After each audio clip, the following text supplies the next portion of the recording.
Bien, je le dis aux habitants de la Pierrezée, je proposerai que nous tenions la même réunion le 2 juillet à la Pierrezée. Et nous inviterons de nouveau Monsieur le maire à être présent.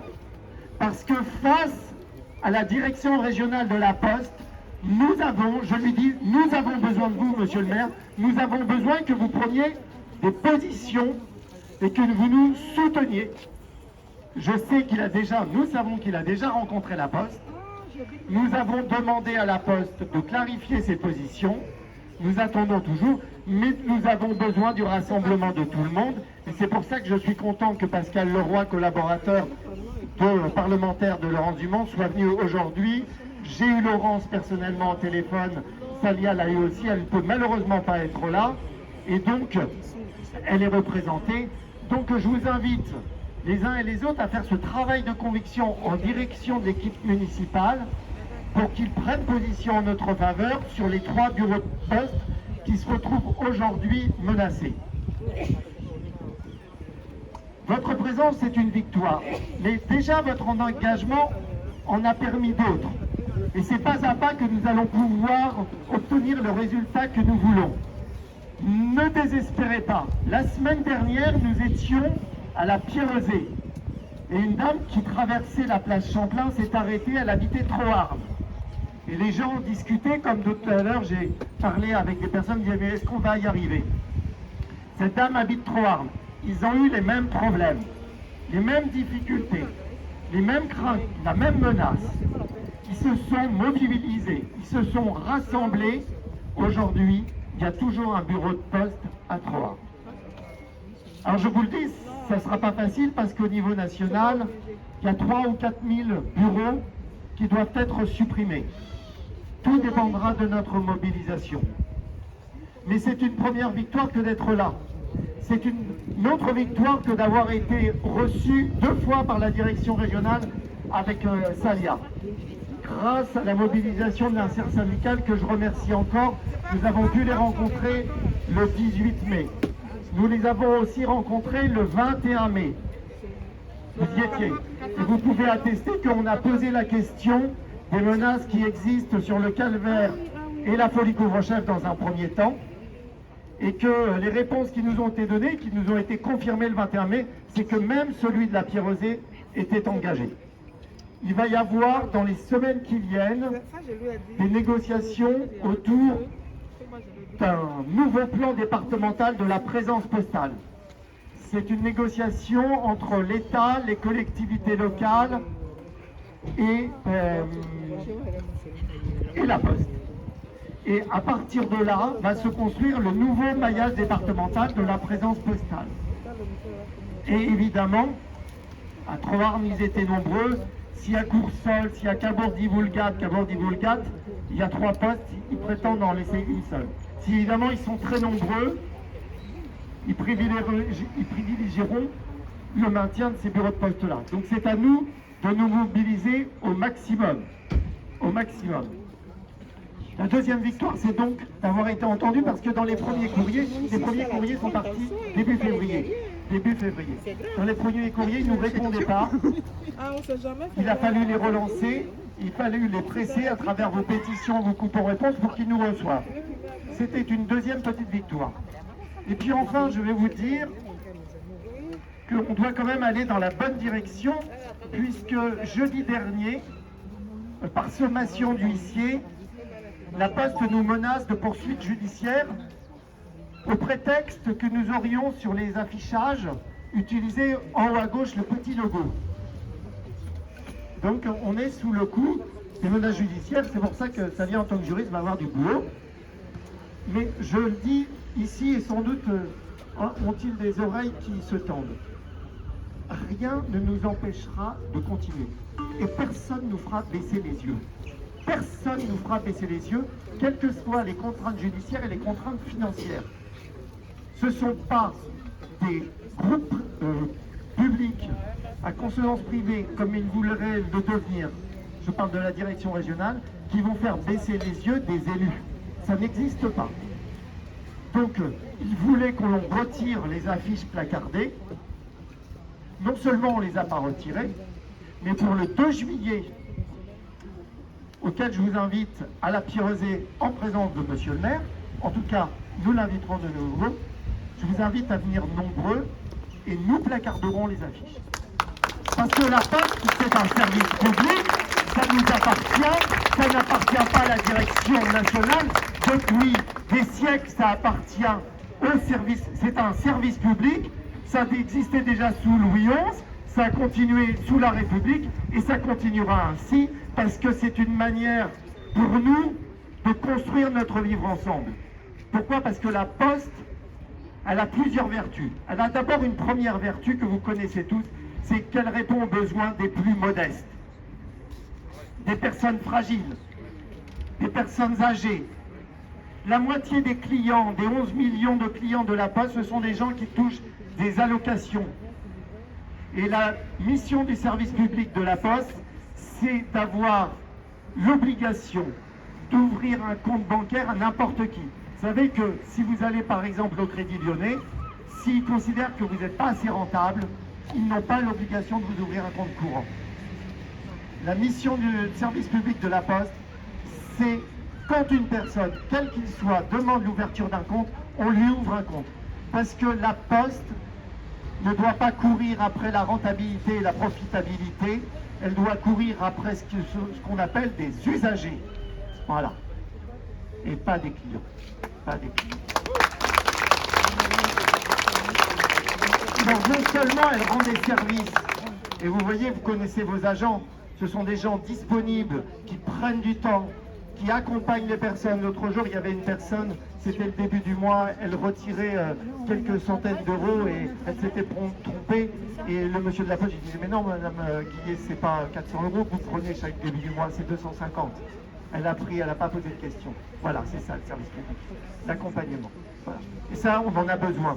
Parce que ici, par exemple, au Calvaire Saint-Pierre, quand la Poste est fermée, regardez comment ça marche pas la Poste là. Quand la Poste est fermée, on vous envoie au chemin vert. Vous imaginez le parcours pour celles et ceux qui n'ont pas de voiture. Voilà. Donc la Poste, c'est des prestations de proximité, d'accompagnement des personnes les plus fragiles. C'est aussi un élément d'attractivité pour les quartiers. Parce que évidemment, les premiers, c'est pas par hasard qu'ils nous ont alertés, ce sont les commerçants. Parce qu'ils savent que ça fait partie du maillage du quartier, de son animation, son attractivité. La Poste aussi, ce sont des services publics. Et combien on a besoin de services publics quand on sort de cette période de confinement? On l'a vu avec la santé. On a vu à quel point nous avions besoin de services publics forts. On pourrait en dire la même chose pour les questions de sécurité et besoins d'école. Et les services publics, c'est un moyen pour nous de faire lien, de considérer que chaque individu est légal et qu'on ne regarde pas une personne selon son pouvoir d'achat, sa solvabilité, mais on le regarde comme un Français à part entière, qu'on doit servir comme un Français à part entière. C'est ça la République, c'est ça le principe d'égalité. Et il ne s'agit pas de faire de longs discours sur la République, il s'agit que la République tienne ses promesses, et la promesse première, c'est de traiter tout le monde à égalité, c'est-à-dire que dans nos quartiers, nous avons droit aux mêmes prestations que le centre-ville, comme à Falaise, ils ont droit aux mêmes prestations qu'à Caen. Et c'est d'ailleurs la raison pour laquelle, lorsqu'on a fait notre première opération, il y a le maire de Falaise qui est venu témoigner des difficultés qu'il rencontrait et de la manière dont la Poste s'y prenait. Vous savez, c'est assez simple. Elle commence par organiser des fermetures intempestives, ensuite elle réduit les horaires d'ouverture, et enfin, elle ne remplace pas les agents. Et puis après, conclusion, ils vous disent « Ah oui, mais on n'a plus de clients. » Ah bah oui, on n'a plus de clients. Bah oui, s'il n'y a pas d'offre, il n'y a plus de demande, effectivement. Et je disais, service de proximité, service public, la République, et aussi, c'est une manière dans l'actualité, la manière dont on vit les uns avec les autres. Les services publics, c'est pas simplement une prestation qu'on offre, c'est le regard qu'on pose sur les uns et les autres. Ça va au-delà même de la Poste. Ça va au-delà de la Poste, ça va au-delà même d'un régime républicain. ça augure de la manière dont on veut vivre les uns avec les autres. Est-ce qu'on a un destin commun? Est-ce qu'on forme une communauté de destin ou simplement on est des éléments isolés? Les réunions comme celle-ci, autour de services publics, doivent servir à cela, à se retrouver comme Français à part entière, comme individu à part entière qui fait partie d'une collectivité, qui fait partie d'un même destin. Vous voyez, à travers cet exemple très concret des prestations, de votre demande de proximité, vous avez tout ce qui doit être l'élément qui nous fédère. Et c'est pour ça que c'est extrêmement important. Et c'est pour ça qu'on ne lâchera pas. C'est pour ça que je remercie le maire d'Éperon d'être là, je remercie les syndicats d'être là. C'est pas simplement du corporatisme, c'est pas simplement pour nous que nous nous battons. C'est pour une certaine idée, excusez-moi d'être solennel, une certaine idée de la France. Une certaine idée de la manière dont on veut vivre ensemble. Qu'on ne considère pas l'un ou l'autre selon son pouvoir d'achat, selon sa solvabilité, mais que celui qui est pauvre ou celui qui est riche, il a le droit au même traitement. Et ici, nous ne sommes pas dans des quartiers périphériques. Nous sommes dans la ville, nous sommes au cœur de la ville, on est au cœur de la ville. Alors j'ai déjà beaucoup parlé. Je termine sur une chose, rien n'est impossible. Tout est une question de volonté politique. Et je retire politique, tout est une question de volonté. Vous savez, là où on a mené des combats, quand j'étais d'abord élu seul, ensuite avec Salia, combien de fois on nous a dit c'est pas possible?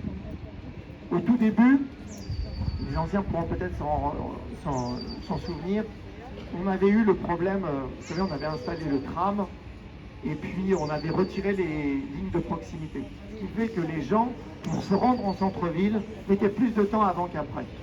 Alors on a commencé, c'était à la Pierrezée, on était 20 personnes, des gens relativement âgés, puis ensuite on a été 40, 60. Ils ont rétabli les bus de proximité.